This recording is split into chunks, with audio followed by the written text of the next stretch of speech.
হাতে থাকা টাকাগুলো অল্প হলেও এই টাকাগুলোর মূল্য আমার কাছে অনেক বেশি। কারণ জানতে চাও? চলো তোমাদেরকে কারণটা বলি। কাহিনীটা শুরু হয় আজ থেকে 4 বছর আগে থেকে। তখন আমি ক্লাস 10-এ পড়তাম। তখন আমি ফোনের প্রতি অন্যদের থেকে একটু বেশি আসক্ত ছিলাম। আসক্ত হয়েছিলাম শুধুমাত্র এই ফ্রি ফায়ার গেমটার কারণে। এই ফ্রি ফায়ার গেমটা আমি 2018 সাল থেকে খেলতাম।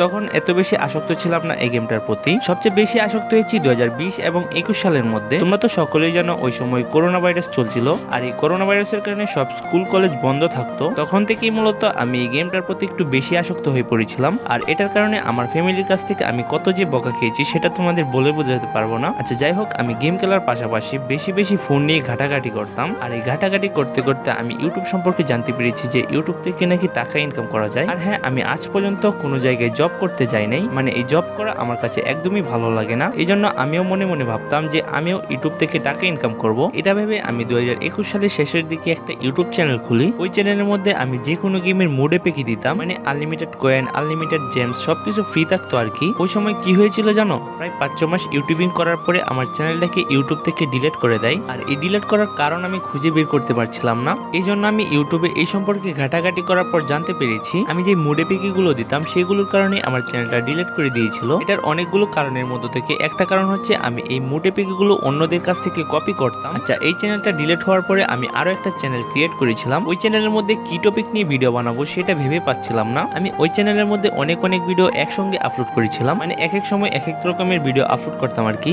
ভূতের গল্প বলতাম, মোটিভেশন ভিডিও আপলোড করতাম, তারপরে আমি যে কোনো গেমের রিয়াকশন ভিডিও আপলোড করতাম, এগুলো আর কি আজেবাজে ভিডিও আপলোড করতে থাকতাম। তারপর কি হচ্ছিল জানো? আমার ভিডিওর মধ্যে ভিউ আসতো না। আমি তখন হাল চাই নাই, আমি ভাবতাম এক সময় না এক সময় ঠিকই ভিউ আসবে। তারপর এভাবে ভিডিও আপলোড করতে করতে আমার একটা ভিডিওর মধ্যে 1K ভিউ আসছিল। তখন তো আমি অনেক খুশি হয়ে গিয়েছিলাম। আর এই খুশিটা বেশি দিন থাকে নাই, কয়েকদিন পরে আমার এই চ্যানেলটাও ডিলিট হয়ে যায়। কি কারণে ডিলিট হয়েছে সেই বিষয়টাও আমি জানতাম না।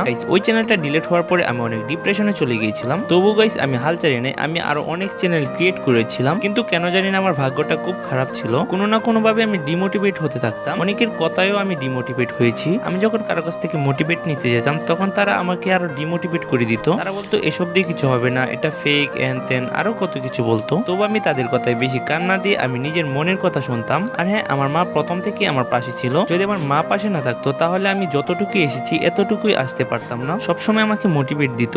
যাই হোক, ওই চ্যানেলগুলো খোলার পরে কোনো না কোনো ভাবে কেন জানি আমার চ্যানেলগুলো ডিলিট হয়ে যাচ্ছিল। আমি কোনো কারণ খুঁজে পাচ্ছিলাম না। তবু গাইস আমি হাল ছেড়ে নাই। কেন জানি না আমি ইউটিউবকে ছেড়ে দিতে চাইলেও ইউটিউব আমাকে ছাড়ছিল না। আমি তখন কি করলাম, মনের মধ্যে একটা জিদ ধরলাম যে ইউটিউব জিনিসটা কি, আমি এটা দেখে ছাড়বো। এটা ভেবে আমি ইউটিউব সম্পর্কে ভালোভাবে রিসার্চ করতে লাগলাম। ইউটিউবের কমিউনিটি গাইডলাইন গুলো আমার মাথার মধ্যে ভালোভাবে